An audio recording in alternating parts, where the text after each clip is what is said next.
Assalamualaikum warahmatullahi wabarakatuh. Selamat datang kembali dengan saya Beng RG. Sebelumnya saya mengucapkan ribuan terima kasih kepada teman-teman semua yang selalu mensupport channel ini, yang selalu menantikan updatean terbaru dari channel RG Official ya. Di sini masih sama kita membahas masalah pinjaman online. Tiba-tiba DC pinjol tidak lagi menteror kalian ya. Biasanya mungkin dalam satu hari banyak ya yang dihubungi DC, berbagai macam nomor, cuma ujung-ujungnya saja yang berbeda ya. Bahkan mungkin di kontak daruratnya juga diteror. Nah, di sini yang kita bahas, kok tiba-tiba DC tersebut ya tiba-tiba tidak menghubungi lagi ya. Untuk pinjol legal saya juga tidak tahu faktanya seperti apa. Menurut saya ini mungkin mereka berganti DC. Biasanya kan mereka 7 hari beda lagi DC-nya dalam melakukan penagihan ya. Terus telat bayar 14 hari beda lagi, terus 21 hari beda lagi ya, mungkin seperti itu. Atau mungkin memang DC tersebut sudah mencapai target yang diinginkannya ya, sehingga mereka memberi kelonggaran kepada debitur ya untuk mencari dana untuk pembayaran pinjol tersebut ya. Ini untuk pinjol legal. Nah, untuk dipinjol ilegal menurut saya ini sangat bagus ya. Alhamdulillah jika DC tersebut tidak menteror lagi ya. Apalagi jika pinjol tersebut sudah sebar data ya, tiba-tiba juga tidak menghubungi lagi. Itu bertanda bahwa pinjaman online teman-teman semua ya akan selesai ya, akan tidak diteror lagi oleh DC pinjol.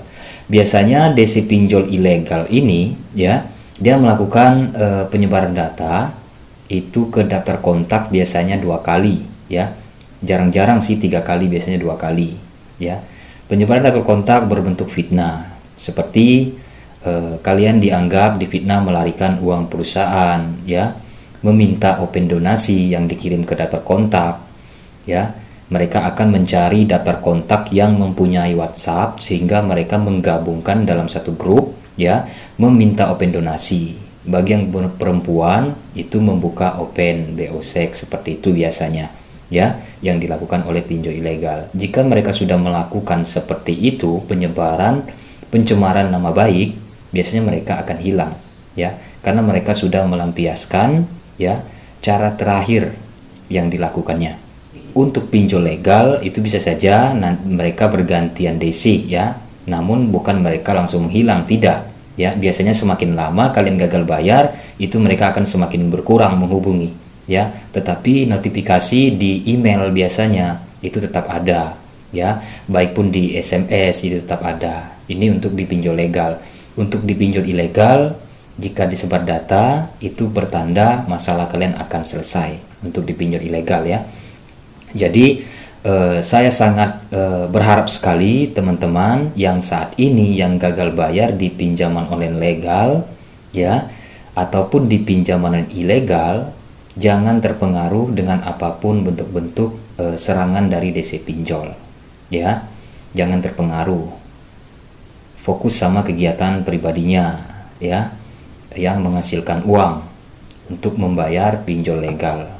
Untuk pinjol ilegal ya dihapus saja, nggak usah direspon lagi ya.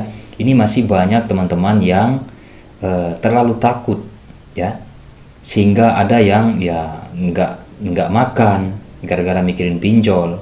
Ada sampai jam 12, jam 1, jam 2 itu masih japri ke saya ya. Sampai segitunya ya, terlalu berpikir berlebihan. Sebenarnya ya itu kalian sendiri yang membuat, yang mengada-ngada yang di pikiran sehingga takut ini takut itu ya, karena tadi ya terlalu merespon apapun yang bentuk-bentuk dikirim DC tadi ya. Seharusnya dipahami dulu ya, itu kan pinjol ilegal ya, tidak difasilitasi negara, tidak taat aturan. Kegiatan yang didirikan perusahaan mereka itu sudah salah ya. Mereka sudah melakukan pelanggaran 2 undang-undang yang dilanggarnya, itu termasuk ke hukum pidana sudah ya, yang apapun yang dilakukan oleh DC ilegal tersebut. Jadi tidak akan mungkin juga pinjol ilegal tersebut datang ke rumah ya. Jadi jangan takut apapun yang dikirimnya ya.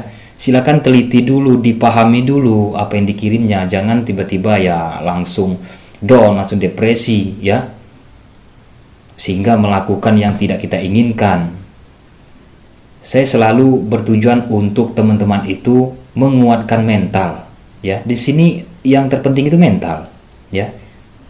Jika teman-teman kuat mental, maka ya biasa-biasa saja, ya. Ketika DC tersebut menakut-nakuti, biasa-biasa saja, ya. Apalagi misal paham pinjol ilegal nggak akan mungkin datang ke rumah, apalagi proses ke hukum, ya. Pinjol perdata bukan pidana, tidak bisa juga mereka proses ke hukum. Yang ada nanti mereka yang akan diproses, ya, karena mereka memang lagi dicari keberadaan, ya, tempat kegiatannya di mana. Mereka memang lagi diburu-buru Satgas Waspada Investasi. Jadi nggak perlu kita takut, ya, dengan seorang penjahat, seorang penipu, ya. Aplikasi berupa penipuan tenor 7 hari, ya, yang dicairkannya tenor 7 hari. Jumlah tidak sesuai dengan tampilan pertama yang dijanjikan tampilan pertama 90 atau 91 hari. Mereka kan banyak memuat penipuan di dalamnya. Jadi kita tidak perlu takut apapun ancamannya. Mereka hanya bisa sebar data. Ya, itu cuma senjata utamanya, sebar data. Selain dari sebar data tidak bisa mereka lakukan. Ya.